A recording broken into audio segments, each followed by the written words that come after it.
જય માતાજી મિત્રો, હું વામન પંડ્યા આપ સૌનું મારી ચેનલ વામન પંડ્યામાં હાર્દિક સ્વાગત કરું છું। તો અત્યારે આપણે આવી ગયા છીએ પિંગળેશ્વર મહાદેવ। તો સરસ મજાના પિંગળેશ્વર મહાદેવના દર્શન કરીએ। તો ચાલો કરીએ સ્ટાર્ટ। તો આ બધું જો દરિયો છે અને વેલે આવી ગયેલી છે। અત્યારે જો કાંઠા સુધી દરિયાની વેળ આવી જાય છે। તો પહેલા આપણે જઈશું આ બાજુ અને ત્યાં મહાદેવના દર્શન કરશું। જો સરસ મજાનો દરિયો ભરેલો છે। જો આપણે જવાનું છે પછી અહીંયા ત્યાં એક ભોળાનાથ છે જે પાંડવો દ્વારા સ્થાપિત આ પિંગળેશ્વર મહાદેવ છે। તો અત્યારે તો પાણી છે બહુ જાજુ, તો જવાય એમ છે નહીં। તો પહેલા જઈશું આપણે અહીંયા વડલા નીચે જે મહાદેવનું મંદિર છે ત્યાં આપણે દર્શન કરશું અને પછી આપણે જાવું જો વેળ કેવી આવે છે, ધબધબાટી બોલાવે છે અને અત્યારે ભરતી વધારે છે જોવા, અને પાણી પણ કાંઠાની બહાર ઠેર આવી ગયું છે। તો જુઓ ઉફાળા મારે છે।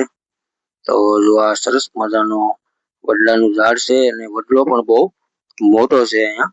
તો જુઓ કેટલી બધી જગ્યામાં વડલો ફેલાયેલો છે। જો આખો આ વડલો છે તે ત્યાંથી લઈ ને જો આમ ઠેર દેખાય ને આ ઉપર એ બધું જો આખો આપણે વડલાની અત્યારે સેન્ટરમાં જ ઉભા છીએ તો એટલો બધો વડલો આપણને દેખાય છે। ફરતી બાજુના થળિયા થઈ ગયેલા છે ને જગ્યા પણ બહુ ઝાઝી આવરી લીધેલી છે આ વડલાએ। તો જુઓ સરસ મજાના વડલાના સાયામાં બેસવાની પણ મજા આવે એવું કુદરતી વાતાવરણ વચ્ચે આ પિંગળેશ્વર મહાદેવનું મંદિર આવેલું છે। તો જો આ વડલો તો જ્યાં સુધી જુઓ ને આવડો મોટો વડલો છે આખો, ને જો અહીંયા છે આ મહાદેવનું એક મંદિર જ્યાં આપણે જવાનું છે। અને જો અહીંયા એક બાપા સીતારામનું પણ સરસ મજાનો ફોટો મૂકી અને બનાવેલું છે। તો આપણે દર્શન કરીએ મહાદેવના સરસ મજાના। તો જો અહીંયા આપણે આગળ જવાનું છે। પેલા જો આ વડલો એવો ગમી ગયો ને કે વડલાની કોઈ વાત જ નહીં, અને કવડો મોટો વડલો છે ને એની વાત જવા એવડો મોટો આ વડલો છે। કબીર વડની આપણને યાદ અપાવી દે એવડો આ વડલો છે। તો હાલો આપણે જઈ ભોળાનાથના મંદિર બાજુ। જુઓ સરસ મજાના નંદી મહારાજને કાસબો બિરાજમાન છે અને અંદર મહાદેવ શિવ બિરાજમાન છે। અહીંયા બે શિવલિંગ મંદિરની અંદર છે। તો જો આ રીતનું બહુ પૌરાણિક મંદિરનું બાંધકામ છે અને અંદર બે ગળતી છે અને બે મહાદેવની લિંગુ છે। તો સરસ મજાના બે મહાદેવના લિંગ દર્શન થઈ જાય આપણને। જો બિલીપત્ર અને પુષ્પો ચડાવેલા છે સરસ મજાના, અને પાછળ જો માતા પાર્વતી બિરાજમાન છે, ઉપર બે ગળતી છે જેમાંથી પાણી નીચે પડે છે। તો આવો સરસ મજાના આપણને મહાદેવના દર્શન થયા છે અને ઘણી બધી સરસ મજાની મજા આવે એવું કુદરતી વાતાવરણ છે। જો પીવાના પાણીની પણ સરસ મજાની વ્યવસ્થા છે, હિસકો છે અને બાકડા પણ બેસવા માટેના સરસ મજાના અહીંયા મૂકેલા છે। અને જો આ વડના ઝાડની બિલકુલ બાજુમાં જ આ મંદિર આવેલું છે। તો આપણે જે જવાનું છે દરિયામાં, પણ અત્યારે વાગી ગયા છે 3 અને લગભગ મને લાગે મોડું પાણી ઉતરશે। જુઓ સામે દુકાને છે, ત્યાંથી તમારે કઈ લેવું હોય તો તમે લઈ શકો છો। એક જ દુકાન છે અહીંયા, અને દરિયાનું પાણી મને લાગે છે ઠેઠ સાંજે 7 વાગ્યા આજુબાજુ ઉતરશે। તો આપણે ત્યાં સુધી મજા કરવાની છે। તો જુઓ સરસ મજાના આપણને અહીંયા તો મહાદેવના દર્શન થઈ ગયા છે। હવે આપણે દરિયામાં પણ સરસ મજાના દર્શન કરવાના છે। તો જો આ બાજુ પાણીના ટાંકો છે જેમાં નળ મૂકેલા છે અને ગલાસી છે। તો પાણી પીવાની સરસ મજાની સુવિધા છે। આ છે હનુમાનજી મહારાજ વગડિયા તપોવન હનુમાનજી છે। તો સરસ મજાના આપણે હનુમાનજી મહારાજના દર્શન કરીએ। તો જો આ રીતના હનુમાન દાદા છે, જો અહીંથી તો આપણને દેખાય છે હનુમાન દાદા। તો આપણે ત્યાં જઈને પણ હનુમાનજી મહારાજના સરસ મજાના આપણે દર્શન કરશું। તો જો આ રીતનું વડની બાજુમાં તે હનુમાનજી મહારાજનું પણ મંદિર છે। તો જો આવું સરસ મજાનું દાદાના આપણને દર્શન થઈ ગયા છે। તો હવે આપણે આવી ગયા છીએ દરિયાકાંઠે। જોવા વેળજી આવતી જ રહી છે, જો અમુકની વધતી જાય છે પણ ઘટતી નથી હજી। તો કેટલો ટાઈમ આપણે હવે અહીંયા ઇંતજાર કરવો પડશે એનું કોઈ નક્કી નથી। પાણી અત્યારે જુઓ ઠેઠ બહાર આવી ગયેલું છે અને કરંટ પણ વધારે છે। જુઓ ઉફાળા મારે છે પાણી અત્યારે। તો આમાં આપણે જવાની તો કોશિશ કરવાની જ નથી, અને છે હજી ઘણું આખું, પણ પાણી જેમ ઉતરશે એમ આપણે આગળ જઈશું। અને જ્યાં સુધી પાણી નહીં ઉતરે ત્યાં સુધી આપણે અહીંયા બેસું અને ભગવાનની આપણે ધ્યાન ધરશું।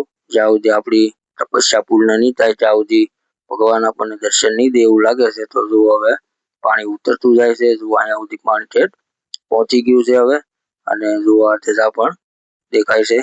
તો જુઓ આટલું પાણી ઉતરી ગયું છે. ઠેઠ કાંઠે હતું ત્યાંથી અહીંયા સુધી પાણી પોગી ગયું છે. તો હવે આપણે ધીમા ધીમા એ બાજુ આગળ વધ્યું, અને જેમ જેમ પાણી આપણે ઉતરતું જાય એમ આપણે આગળ વધતા રહીશું.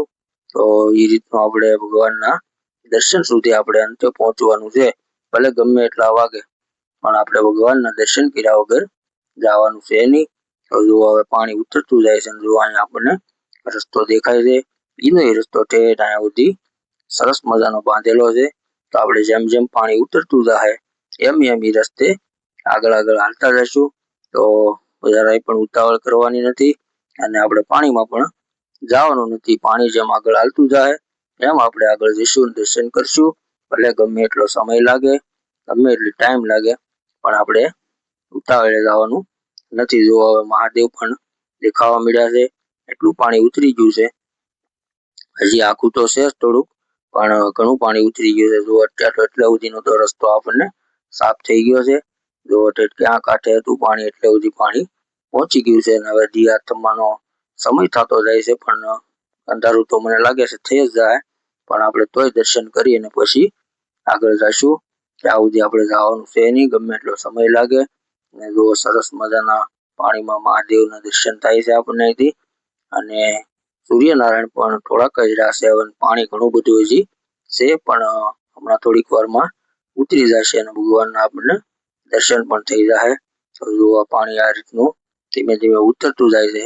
એમ આપણે જો એટલે સુધી તો આપણે પહોંચી ગયા છીએ. જો કાંઠેથી ઘણા આપણે આગળ આવ્યા છીએ. તો હવે આપણે ભગવાનથી બહુ નજીક છીએ. બહુ હવે વાર નહીં લાગે આપણે. તો હજી મને લાગે છે અડધો કલાક જેવો સમય આપણો જાય છે.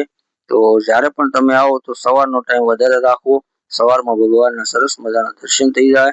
બપોર પછીના ટાઈમે અંધારું થાય ત્યારે 7-8 વાગ્યા સુધી આપણને દર્શન થશે નહીં. એટલે બપોર પછીના ટાઈમે આવવું નહીં. સવારના ટાઈમે આવો તો તમને સરસ મજાના ભગવાનના દર્શન થઈ જાય છે. અને સાંજે તો પછી શું છે, મોડું બહુ થઈ જાય છે અને ઘરે જવાનું પણ ઉતાવળ હોય છે માણસને. એટલે તમે પછી દર્શન વગરના રહેશો એના કરતા તમારે જો દિવસે આવો સવારમાં તો તમને સારું પડશે. એટલે સવારનો ટાઈમ જ તમારે ગોઠવવાનો. જો ચહેરો દેખાતો બંધ થઈ ગયો અને હવે આપણને ભગવાનના દર્શન થઈ ગયા છે.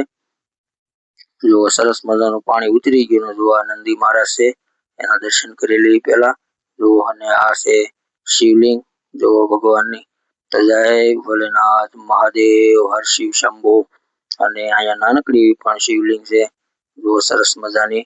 અને આ બાજુ પણ નંદી મહારાજ બિરાજમાન છે.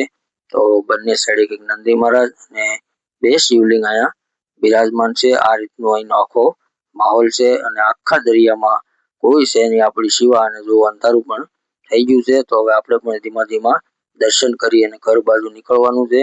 તો સરસ મજાના આપણને ભગવાનના દર્શન થઈ ગયા. ભલે અંધારું થઈ ગયું પણ દર્શન સરસ મજાના આપણને થઈ ગયા છે. તો આ તો આપણો આજનો પિંગળેશ્વર મહાદેવનો વિડીયો જો તમને ગમ્યો હોય તો લાઈક કરો અને સબસ્ક્રાઈબ કરો અને તમારા મિત્રોને શેર કરવાનું ભૂલતા નહીં. તો આવો સરસ મજાના વિડીયો લઈને ફરી પાછા મળીશું. ત્યાં સુધી જય માતાજી.